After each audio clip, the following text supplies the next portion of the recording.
Be it a ride up the hills or a ride down the countryside, or if you just love cruising on a motorcycle and exploring places, then it's time for you to meet the Meteor.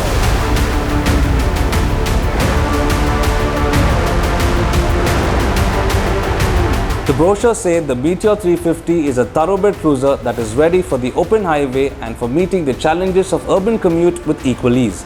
Well, it's time to find out.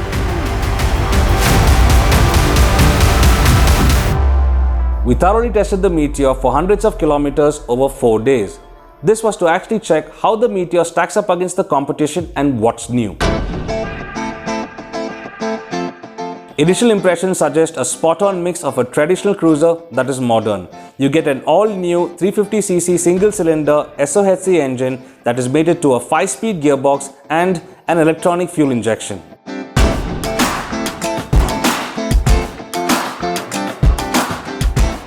And what's more, a double cradle chassis with a longer wheelbase and more ground clearance than the Thunderbird, and a dual channel ABS with 300mm front disc and a 270mm at the rear.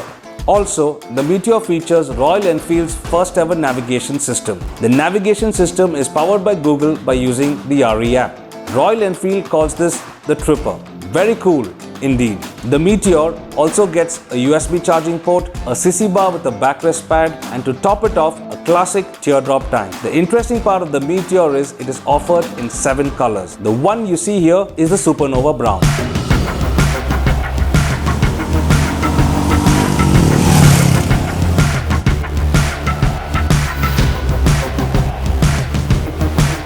And now, here are a few things we like about the Meteor. 1. The seating ergonomics. It has a well-cushioned seat, a wide and raised handlebar, soft grips, forward set foot pegs, and an easy to reach and operate brake pedal. And 2, your favorite question, my favorite question, the vibrations. Let me be honest, it's nothing like a 350cc Royal Enfield you have ridden before.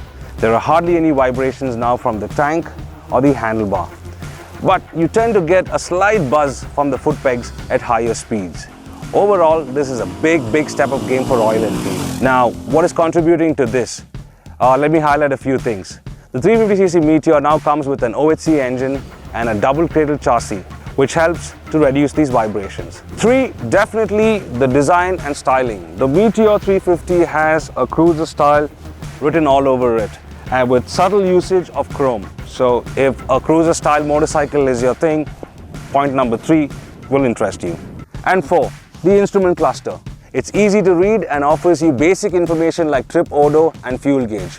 We wish it had like a distance to empty or a mileage indicator as well. What's more important is the new instrument pod.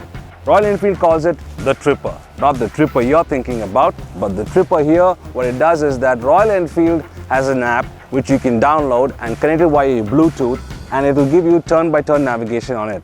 This particular feature and instrument pod is developed with the help of Google, and this feature is standard across all variants. 5.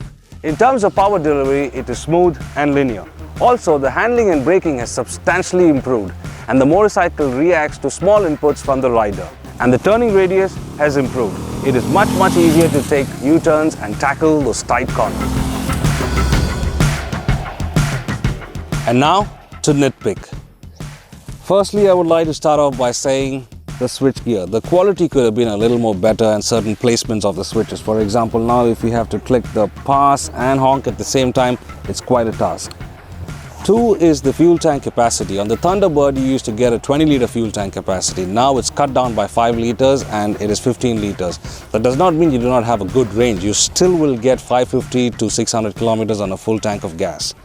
Lastly, I would say the engine performance. I would have wished it would have had a little more torque, because let's not forget it has to pull a curb weight of 191 kgs and me.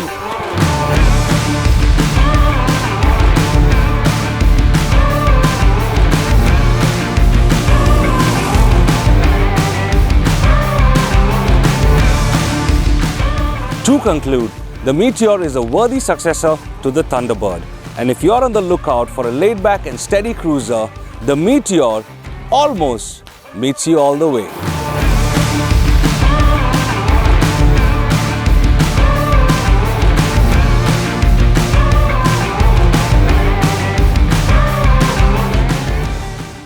And the brake pedals, okay, and the brakes wide